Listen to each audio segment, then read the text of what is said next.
What does God want you to do? It's not what you want to do, it's what does God want you to do? And this was a statement that was put to me by Robert Kiyosaki, the author of Rich Dad, Poor Dad, one of the greats when it comes to really understanding the concept of building wealth and not sitting around and waiting for a paycheck, or some call it a handout. And it was interesting. I was in Phoenix, it was in 2017, and I was sat down in this massive studio with about 25 different people there.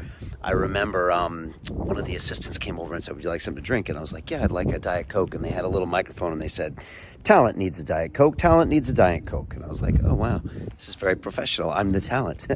And I sat down with Robert. We spoke for 2 hours. This interview has been watched, I think, 40, 50 million times. Sometimes I catch it on YouTube and I'm speaking Russian. Someone's like dubbed it into different languages. And Robert said to me during that conversation something that stuck with me and will stick with me the rest of my life, and something I think can help you in a deep way. And he said, "Brian, I don't care what you want to do. You know, I see this younger generation and it's all about me, me, me."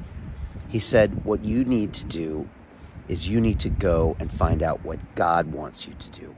What does the world need you to do? How can you be of the best service to your fellow human?" Now, this is a guy who wrote a book called Rich Dad, Poor Dad, right? This is a guy who's got a lot of money and wealth. And you would think that he just does what he wants to do, but not true. He has a higher purpose of service to his fellow man. And I see this in almost all of the successful high-performance people that I've met, ones that have generated trillions in wealth, billions in assets, and spend millions as they please. They have this higher purpose. They have a spiritual sense to what they're doing. And that gives them this North Star. It gives them this energy, and it gives them this massive chance for success. And most of them are successful. And so if you think money and the billions and the wealth is all about getting a couple extra bucks so you can buy a couple extra Lambos, you're very, very wrong. And if you try to pursue it that way, you will very, very fail. But if you want to do it correctly and also live an incredible life at the same time, then that's the way to approach your journey of life. And I believe wealth is part of life. It's an expression of who you are, and wealth will flow to someone who is doing great things for other people and great things for themselves. It's all aligned with the congruence of your character, and it's all massively intertwined. People think that wealth isn't spiritual. I massively disagree. It is. Matter of fact, if you are ultimately connected and congruent to your higher purpose, wealth should flow to you, and from you it flows out to others. The more money you can make, the more people you can affect, the greater life you can live. And worst case, you can always give it away. So there's so many aspects. It goes back to one of my favorite lines in the movie Wall Street, which, by the way, that movie is pretty much can explain anything in life. But Fox says to his dad, "There's no nobility in poverty, not anymore." And it's true. This whole concept that you have to be poor to be noble is wrong. It's lazy. It's selfish to walk around with that mentality.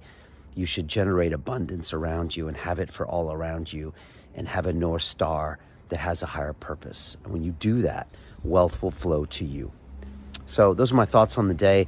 I've been thinking a lot about this lately because I'm putting together a curriculum for my Wealth Academy, which starts shortly, where I'm going to be taking a small group of people and expanding their consciousness, reprogramming their brain, trying to unplug from the matrix and get into that wealth mindset. Because the older I get, I realize that getting wealthy is not about picking the right crypto or getting the right funnel or creating the right digital product or buying the right stock. It's really a mindset. And if you don't have it, you will never be wealthy, no matter what other devices that you use. Now, don't get me wrong, you need to understand those other things too, because you can't meditate on a mountain and have it come to you. But the mindset is actually more important. So if you're interested in that, hit me up on Instagram at @TheRealBrianRose. DM me the word wealth. Head over to learnreal.tv/wealth if you want to learn more. I just did a 90-minute free masterclass all about this, so check it out. Learn and find a way to change your brain, and it will change your game.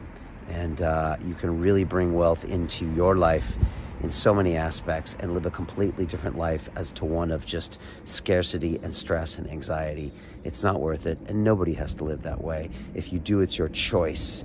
Now you have a choice to change it, so do it.